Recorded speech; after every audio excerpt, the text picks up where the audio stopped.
security on the internet with Cloudflare for Teams. Learn how Cloudflare is uniquely positioned to protect your business from the DDoS attacks and cyber threats, and how Cloudflare is helping to manage the impact of current crisis on your infrastructure. Well, for this tech talk, we have with us Sam Rea, the Director of Product, Cloudflare USA.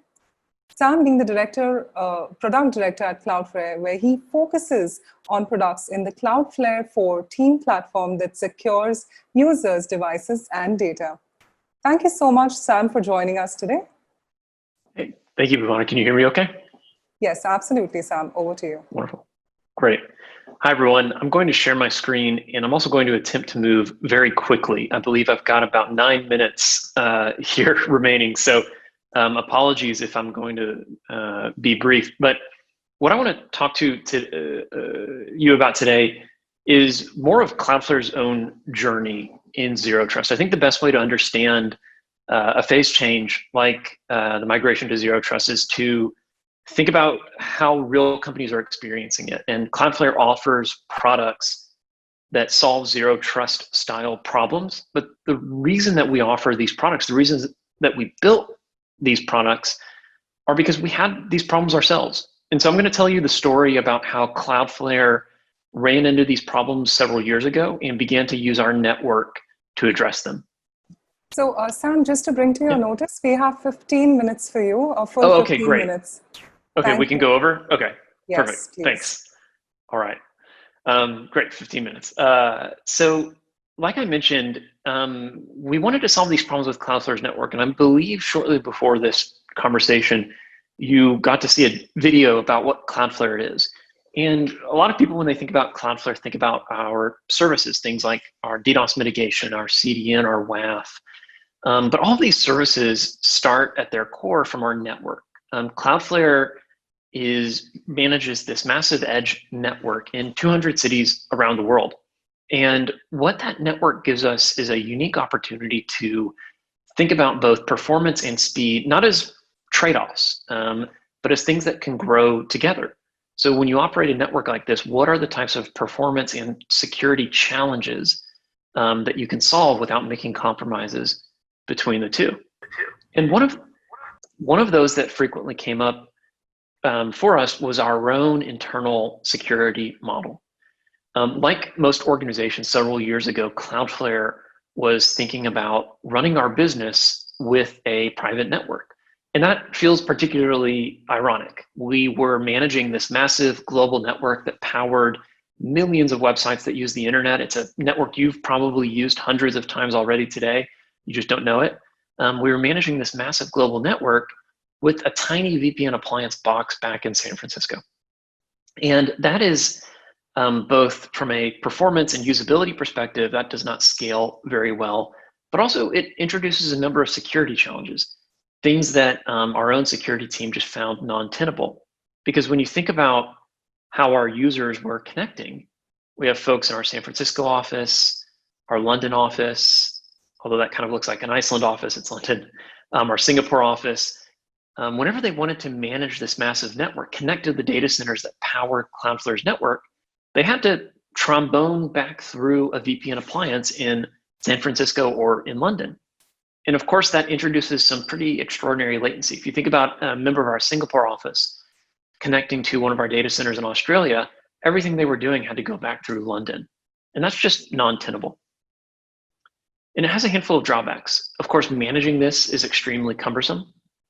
The user experience is awful, whether it's the VPN client, the performance impact. The licensing is also painful to deal with, and it's slow for everyone.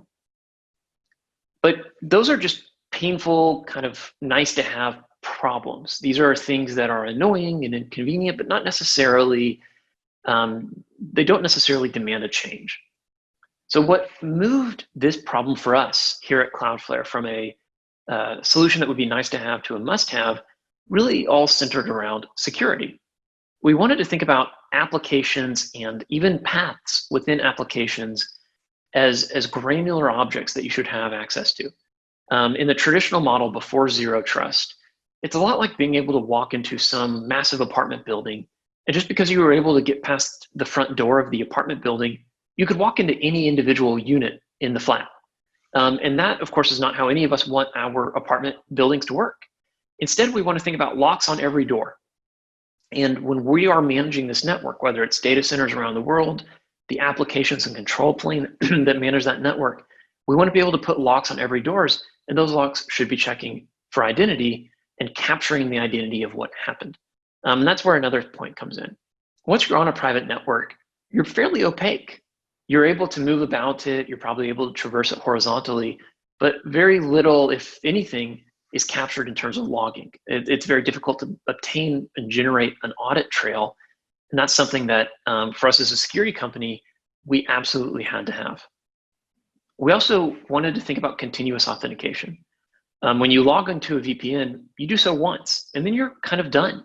Again, it's like that apartment building where if you're able to get in the front door, maybe you show your ID that you're a resident of that apartment building, well, that shouldn't give you permission just to move about the apartment and walk into any individual unit without, again, having to demonstrate your identity or demonstrate a key. And this last one is something I really want to hit on. We think about identity at Cloudflare as a platform, not a password. There's zero trust models that focus a lot on just, well, we've introduced usernames and passwords into the authentication flow. Rather than getting onto a VPN and then just being able to connect to resources on a private network, we are forcing people to demonstrate who they are. We have zero trust in them by default, and we're forcing them to demonstrate their identity. And we do that by a password, and maybe we add a multi-factor token. But for us, that wasn't sufficient. Zero trust in this concept of continuous authentication hinges on identity, and identity alone is not just a password. Identity needs to be a composite of the signals that indicate not only who you are, but what device you're using, where you are in the world. Is that device healthy? Other factors that we want to think about. And so when we were looking at solving this problem for ourselves, we wanted to think about what is trust? What can we build to take Cloudflare's global network and both deprecate our VPN for those performance reasons, but also build a much more secure model? Because Cloudflare's global network has been in the industry of zero trust for a decade, long before the term came about. And the reason for that is if you think about how all of Cloudflare operates, if you have a website behind Cloudflare today, every request that is headed to that website, to that host name, hits a Cloudflare data center first. And when it hit that Cloudflare data center, we're able to do things both to improve performance, like serve cached content, but also we're able to look at every request and do things like implement our web application firewall, or look at requests at scale and do things like DDoS mitigation. Cloudflare's network itself is a massive filter, and at its core, zero trust depends on a filter that can both scale and also add rich sets of data to decide what should be allowed to pass that filter. And so for us, when we were thinking about building out an identity-based zero trust platform to solve our own problem, we started with what we do well. We operate a network at scale, a network that could filter at scale. And the core decision we had to make was, what signal do we feed into that filter to determine who is allowed and who is not allowed to a given resource?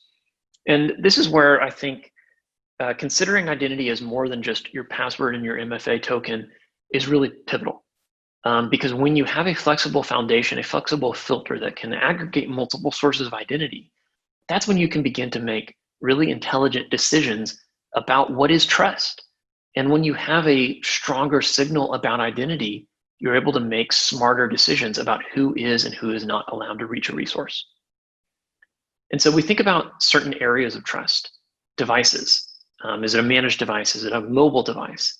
Users. And this is where we go beyond just passwords. Are they using mutual TLS client certificates? Are there other heuristics about their behavior we can analyze? Transport. Is it encrypted? The application itself. There's application level authentication in most of the resources that we were using. And how do we address that within Cloudflare's network?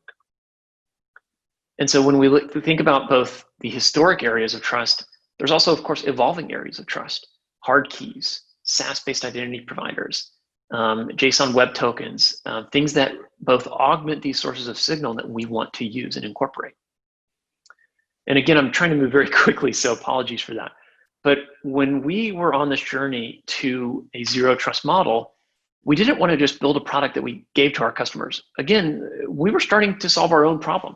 We were managing this fleet of data centers and dozens of internal applications that power what we do here at Cloudflare, all from this VPN appliance, which we had to change. And so when we built the products that we call Cloudflare for Teams, we started by using them ourselves. Long before any of these products became something that customers can go and buy today, they were being used years ago here at Cloudflare to keep our own team secure. We call this process dog fooding. You may have heard the phrase, we want to eat our own dog food. And this is something I would recommend to anyone here who's thinking about both their own zero trust journey, but also the security products you're building. Your toughest critic, but also the one who's probably willing to be the most candid with you, are probably the users who maybe before the pandemic sat next to you, but now sit in a Slack channel with you. These are people who, when they use the products, they're not trying to hurt your feelings if they say, this is awful. And you want them to say this is awful. Because years ago, the complaints we had from our own internal team members as we moved to a zero trust model were things that we could fix in the product long before any customers ever used them. So if you think about that legacy approach with a VPN appliance gating gating the private network, we wanted to move to a model that instead pushed that filter into our network and applied it on a per resource basis. And that's where a product that we call Cloudflare Access comes in. With Cloudflare Access, and again, this started as an internal project here at Cloudflare to solve our own challenges, where Cloudflare Access operates is resources that previously lived on the VPN. And that includes non-HTTP resources like the machines that power our network that we connect to over SSH. These are secured behind Cloudflare's network. And now when a request is made to these resources, in the same way that Cloudflare's been in the zero trust business for a long time with our infrastructure products, we now add identity into our Teams products. So when that request comes in, we're able to stop it at the network long before it ever reaches the resource. And like a bouncer at the door, we're able to check for identity. But again, that's not just a password. The check that we're able to look at for identity can include many things, whether that user's also on a managed device. Are they on a healthy device? Are they using a client certificate? We want that flow at the top of your screen, the identity provider, to really be a composite of identity signal. And one way that we implement that is with SSH connections. If you think about a traditional SSH connection, it's secured in kind of two layers.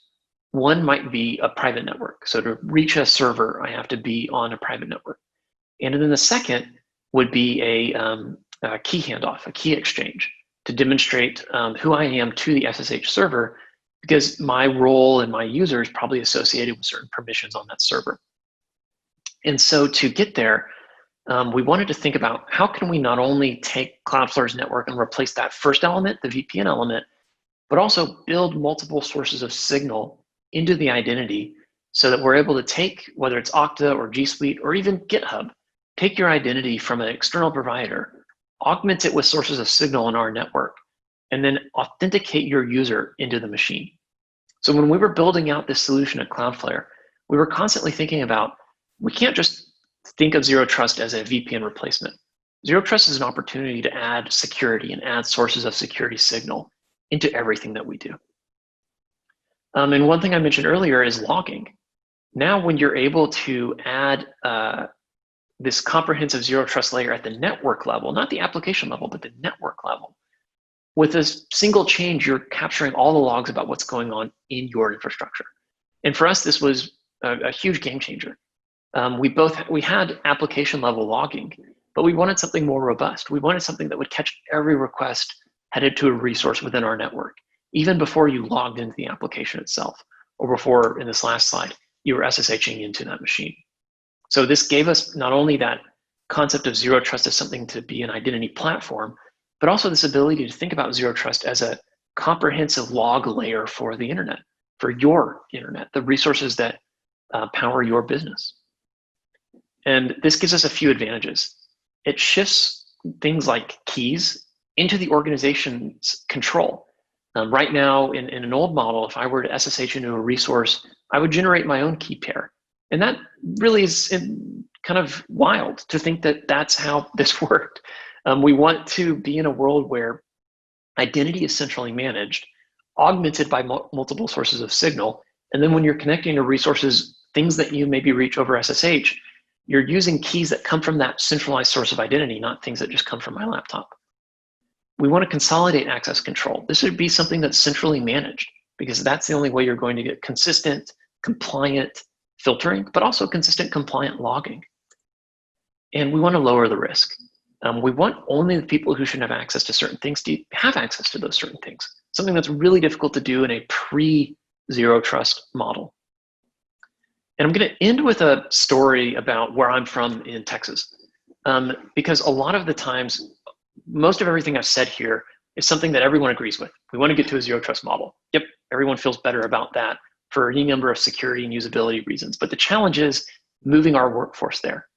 And in Texas, where I'm from in rural central Texas, several decades ago, before paved roads, if you can believe it, when one of the small towns in Texas would want to pave the roads, want to raise the money to pave roads in the town, they would start by only paving 1 mile, one of the maybe more popular roads, but 1 mile of road. So when families were driving on that road, they'd be on these old bumpy, dusty roads. Then they would get to the future for 1 mile. Smooth, quiet, paved road. And then they'd be back on the bumpy, dusty road. And they'd immediately go home and call the city government and say, hey, we want to pay for paving the entire road. Let's have the vote. Let's all participate in this. And that's something I would recommend. Find one of your popular applications, get the road paved, let people see the future, because from an end user perspective, this is better. And from a security perspective for your security team, this is better. And generate that own kind of organic demand to move to this future. I'm going to go ahead and wrap up. Again, moving pretty quickly through here, but thank you again for your time. Bhavani, I think I'm going to hand it back over for the forum. Yes, absolutely. Thank you so much.